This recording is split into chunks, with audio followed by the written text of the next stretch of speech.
You're never too busy, too tired, too old, or too anything to pursue your dreams. Welcome to the Distracted Dreamer podcast, where you'll learn how to move all those never-ending distractions aside and chase your dreams with confidence.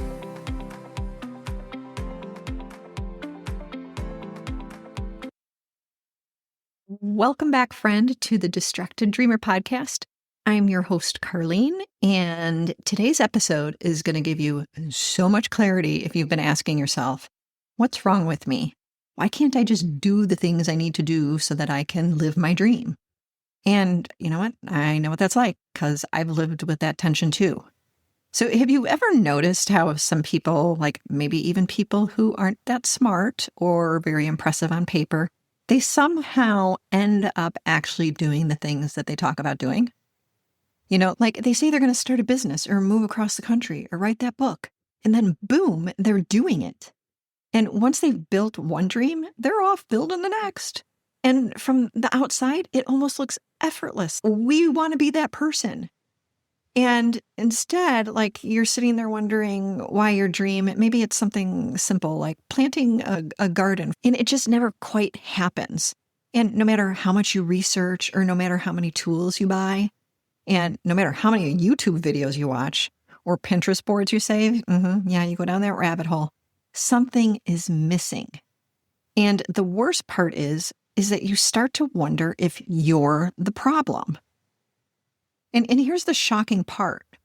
Research shows that it's not about having a high IQ, and it's not about luck, and it's definitely not about hustling. The truth is people who bring their dreams to life, they usually live by a kind of code, right? Not like a flashy, like, oh, I'm going to grind my way to success kind of a thing. It's very quiet compared to that, and it's emotional.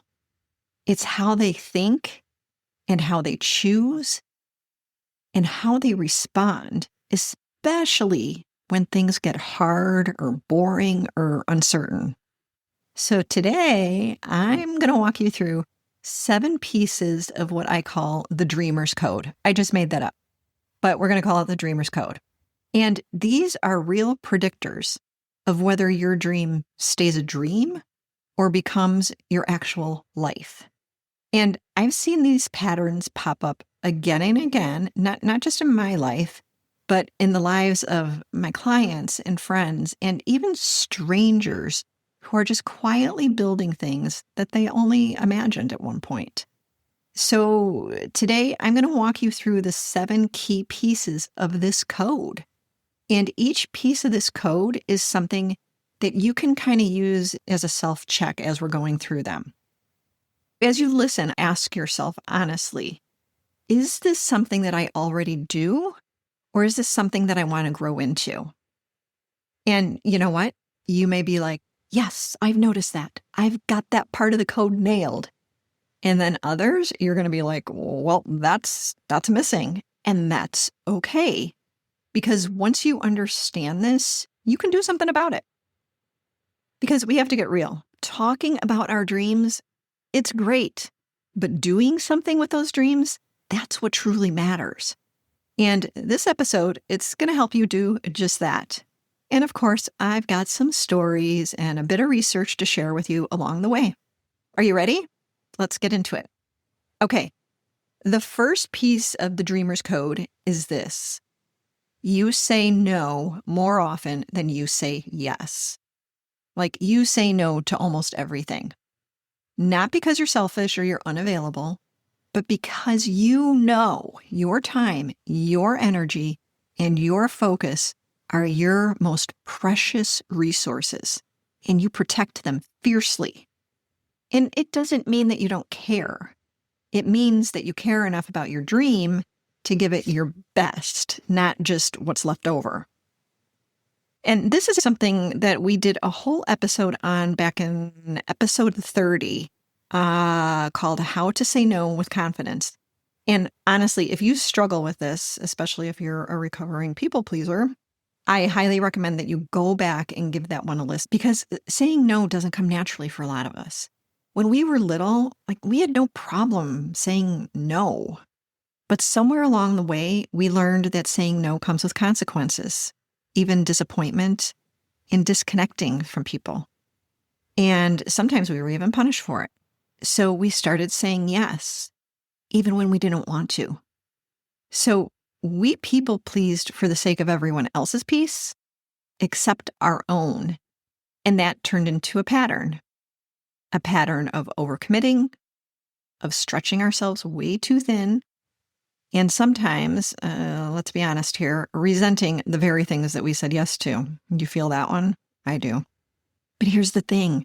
Every yes you give out of guilt or fear, it's a quiet no to your own dreams. And people who actually go after their dreams, they protect their yes.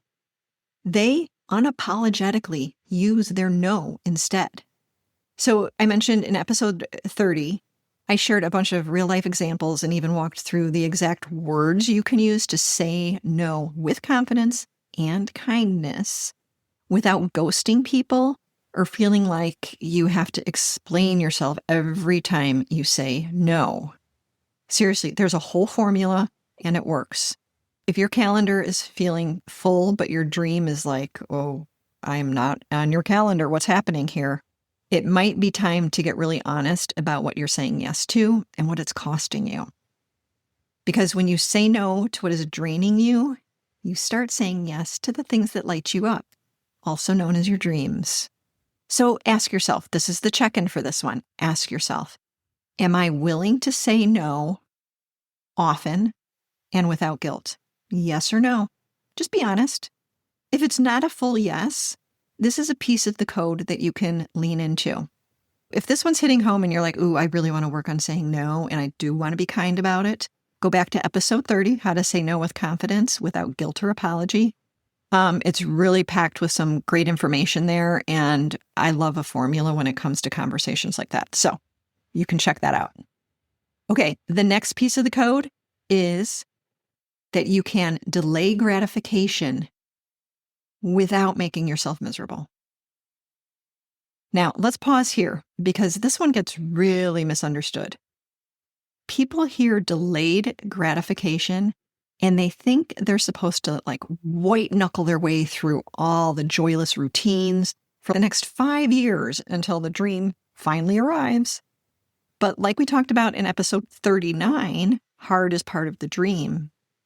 It's the messy, unglamorous middle that makes the end so worth it.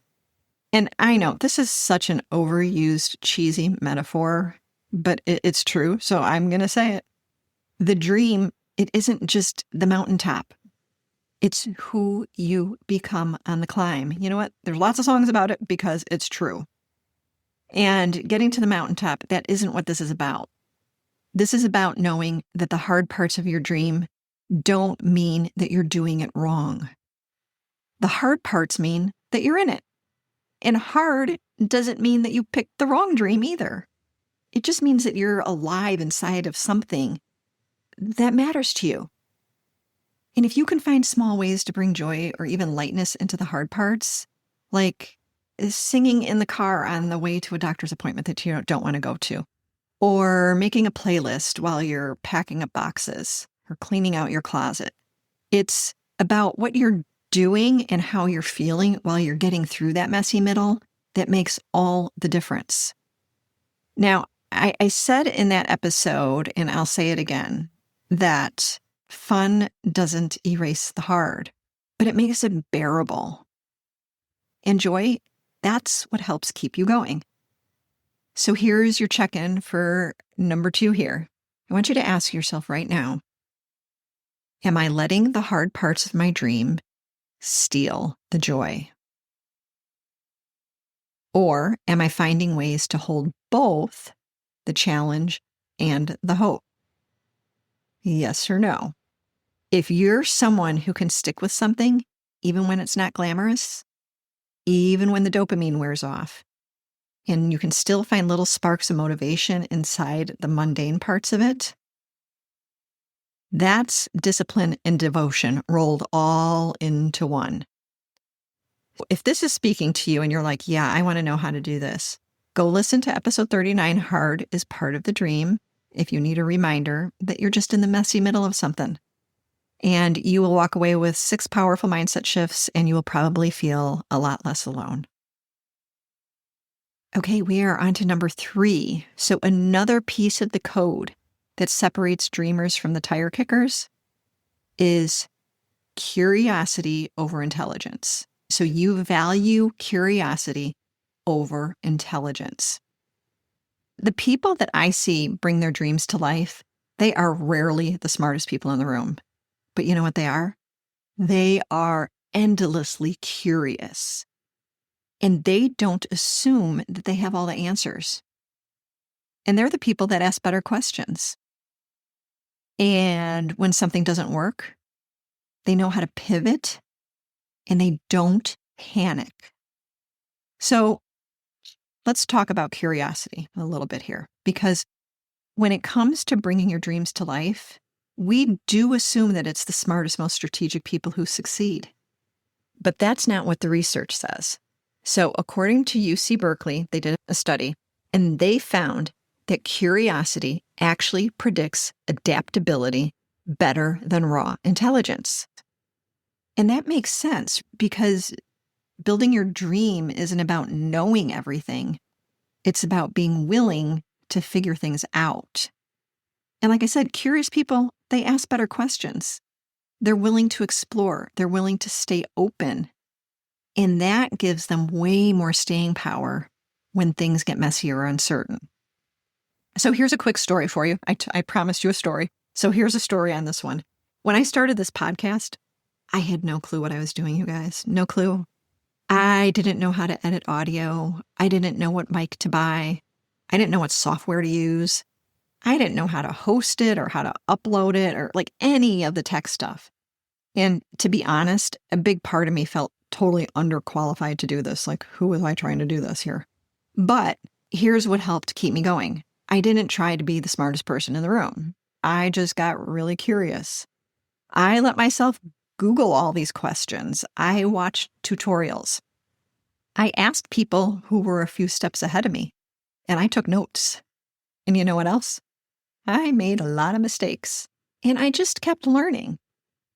And that, more than anything, is what brought this podcast to life.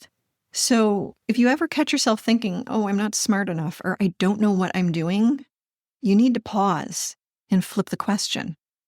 And instead try saying, what could I learn here? What's one thing that I could try? Or who could I ask? And that one shift from needing to know to be willing to learn, that might be the exact thing that moves you forward, because it moved me forward, I can tell you that. Let's go ahead and do a check-in here. And I want you to ask yourself, am I waiting to feel ready? Or am I willing to be curious and get scrappy? Yes or no? Yes or no? If it's not a hard yes, then it's a no. Because you have to remember, curiosity, it keeps dreams alive. Even, well, especially when things get confusing. All right. We are on number 4, right at the midpoint here, so stay with me. The 4th piece of this code is that you are comfortable with boredom. Now, I know, that doesn't sound very inspiring, does it?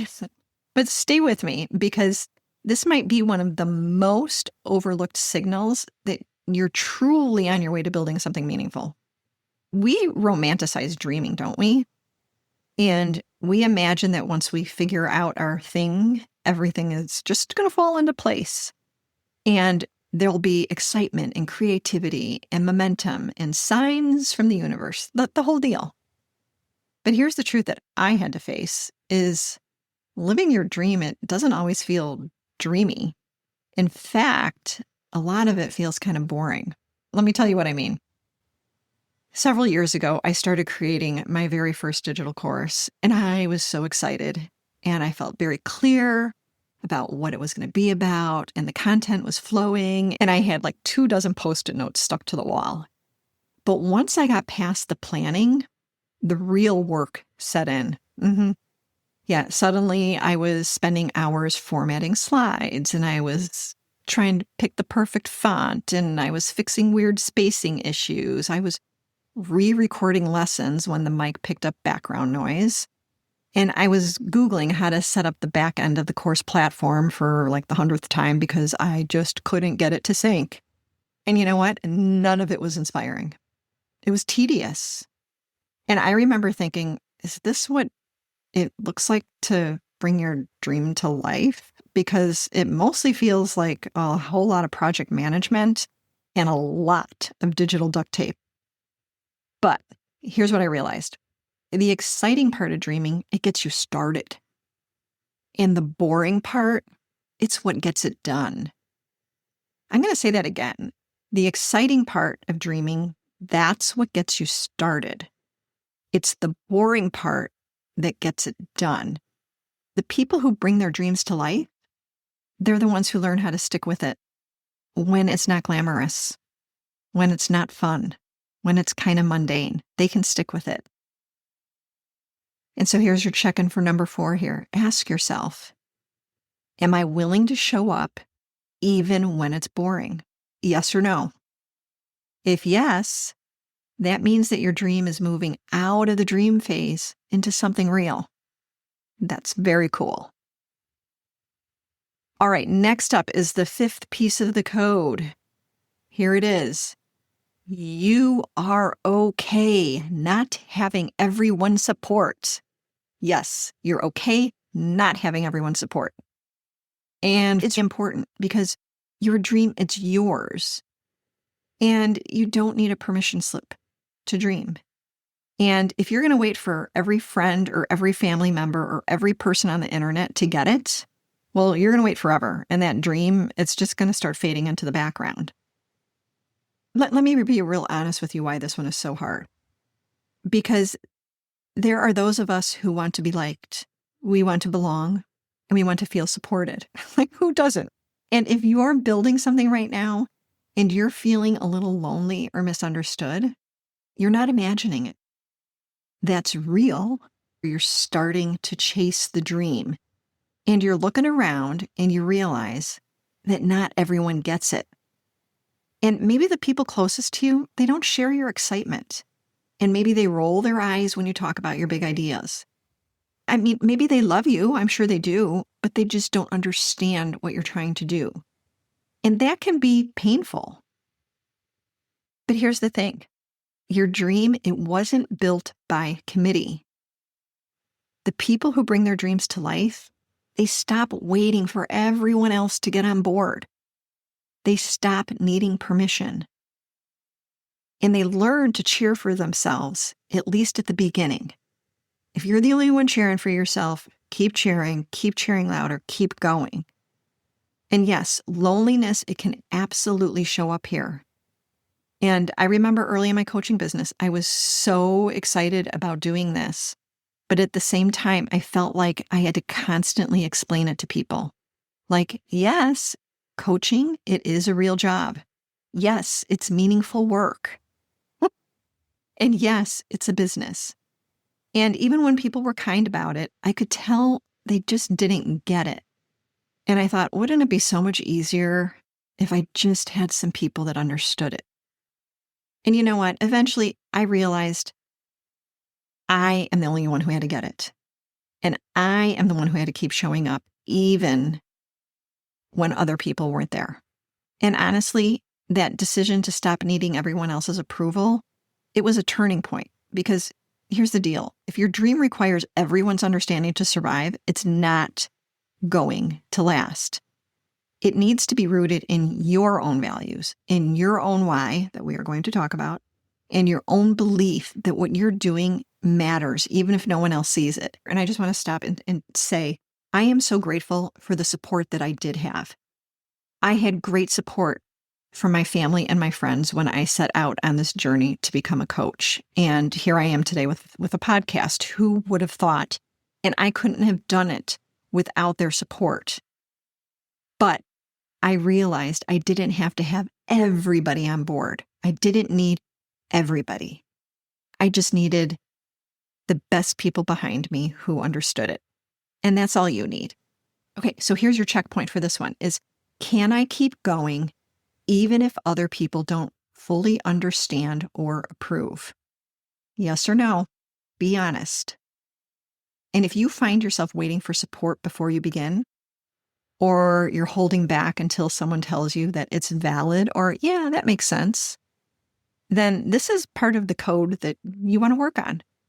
And I want to remind you, you do not need a room full of people cheering for you to get started. And yes, absolutely, community matters. And we talked all about how to build that in episode 19. But before the community comes, there's courage. We are on the 6th piece of the code, and that is that you are emotionally connected to your dream. And this piece of the code, it's the thing that separates dreams that fade into the background from dreams that become reality. It's that you know why this dream matters to you. You know your why. If you're waiting for motivation to show up before you take action, you are going to be waiting a very long time. But when you're emotionally connected to your dream, when you know exactly why it matters to you, you stop needing the external motivation to keep going. Because that fire, it actually comes from inside of you. So here, let me break it down for you really quickly. There are 2 types of motivation. There's external motivation and there's internal motivation. So external motivation is all the stuff outside of you. It's the approval. It's the pressure. It's the deadlines. It's the people pleasing. It's the guilt. And all of those things, some of them sound very negative, but they are still motivators. And those can work, but they don't last. And it's not what gets you through the messy middle. Now, internal motivation, on the other hand, that comes from your why. That's your reason. That's your emotional connection to the dream.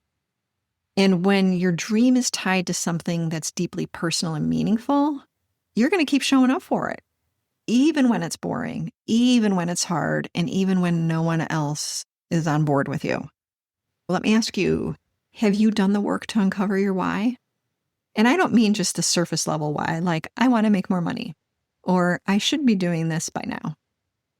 I'm talking about the real why. You know, the one that makes you tear up a little when you say it out loud, or the one that reminds you that this isn't about anyone else. And one of the tools I love for this is the 5 whys technique. And it's exactly what it sounds like. You take your dream or your goal and you ask yourself, why is this important to me? And then you ask again and again until you hit something that's deep and honest and real. Let's just use the writing a book because everybody wants to write a book. So you want to say, why? Why do you want to write a book? Well, because I want to share my story. Why is sharing your story important? Well, because I know someone out there might need to hear it. Well, why is that important to you? Because I know what it feels like to feel alone, and I don't want anyone else to feel that way. Okay, well, why do you care about that? Because I never had that kind of voice growing up, and I want to be what I needed. And boom, there it is. That's not a surface level goal anymore. That's heart. And that's the purpose.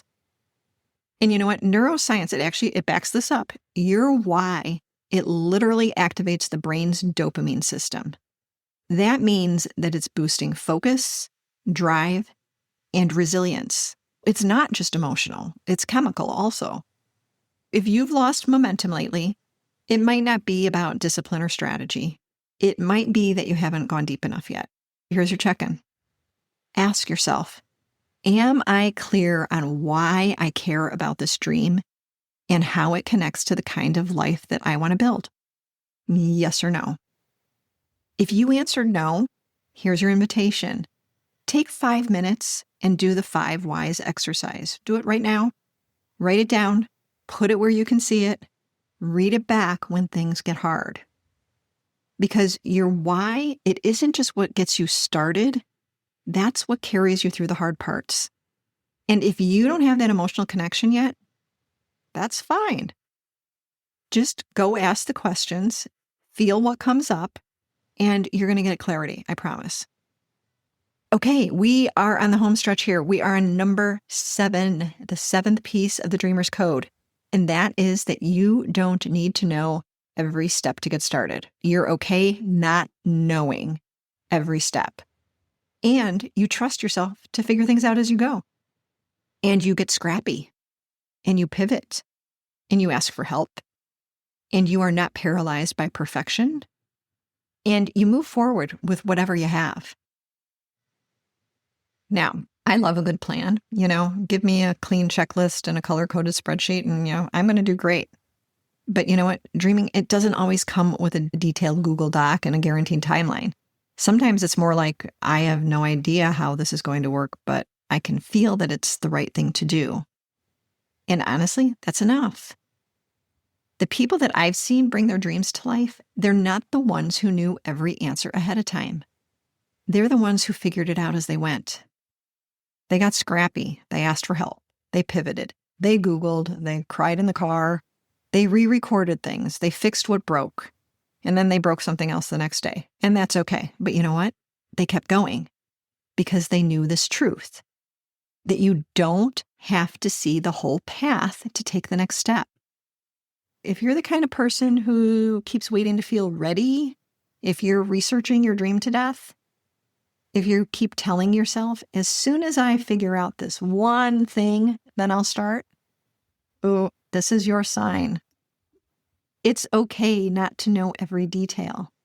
You are allowed to move forward without knowing what's going to happen. Because not knowing is part of the process. And trusting yourself to be resourceful, to figure it out when the time comes, that's one of the most empowering shifts that you're ever going to make. So here's your final check-in. Am I okay starting, even if I don't know exactly how it'll all work out? Yes or no? Because you know what? If you're already experimenting, adapting, learning as you go, then you got this part of the code nailed. And if you're not quite there yet, don't worry, that's okay too. Just start where you are. You can start messy. Just start now. Okay. We did it. We got through all 7 pieces of the code. So let's take a breath and bring it all together. And remember, the 7 pieces of this dreamer's code, this isn't a checklist for you to check off like, oh, I have to get this perfect. This is more like an internal compass. It's a way of being that I've seen again and again in people who actually bring their dreams to life. These are traits or strategies. They're beliefs. They're ways of showing up. They're how you feel, how you think, and how you actually move through the world, especially when it's hard, and especially when that dream feels really far away. Let's just do one more check-in together before we sign off, okay? First, are you protecting your time and energy by saying no more than you say yes? Just yes or no. Are you able to delay gratification without misery and enjoy the process, even when it's messy? 3, do you choose curiosity over needing to be the smartest? 4, can you sit with boredom? Can you be comfortable with the boredom and keep going anyway? Yes or no? Number 5, are you okay if not everybody claps for you or even understands what you're building? Are you okay with that? Yes or no? And number 6, do you know why this dream matters to you? Like, really, do you know it? The deep down why? Yes or no? And finally, number 7, are you willing to begin without knowing all the steps, without knowing all the answers? Yes or no? Now, if you can answer yes to most of these, you're already on the path. And if not, that's okay too. You know what? This is just information. It's a mirror. It's a starting point. And the truth is, this isn't just about what you do. It's about who you're becoming. And becoming the kind of person who lives their dream, it doesn't happen overnight. It happens literally piece by piece, one choice at a time. So you don't have to master all 7 pieces of this code today. You just need to notice where you are and keep showing up. if there's one piece of this code that really hit home for you today, something that you want to lean into more, that you want to hold on to, write it down. Put it on a Post-it. Just start there. And please use the Text Carlene link in the show notes and tell me which piece of the code you're working on, because I'd love to hear where you are at and how I can support you going forward. And before you exit your app wherever you're listening to this podcast, can you please take a quick minute and leave a review? It helps others just like you find us here on The Distracted Dreamer. And I just want to say thank you ahead of time for taking the time to do that. If you are hesitating on your dreams, there is one last thing I want to leave with you today. I want you to ask yourself, what if it all works out? What if it's worth it in the end? What if it turns out better than you could have ever imagined? Entertain that thought, and I'll be here to welcome you to our next conversation. Bye for now. Oh, and one more thing. This is the legal language. You know, the stuff that the lawyers put together, and they say that I need to read this to you. So here we go. This podcast is presented solely for educational and entertainment purposes. I'm just your friend. I'm not a licensed therapist. This podcast is not intended as a substitute for the advice of a physician, professional coach, psychotherapist, or other qualified professionals. Got it? Good. I will see you in the next episode.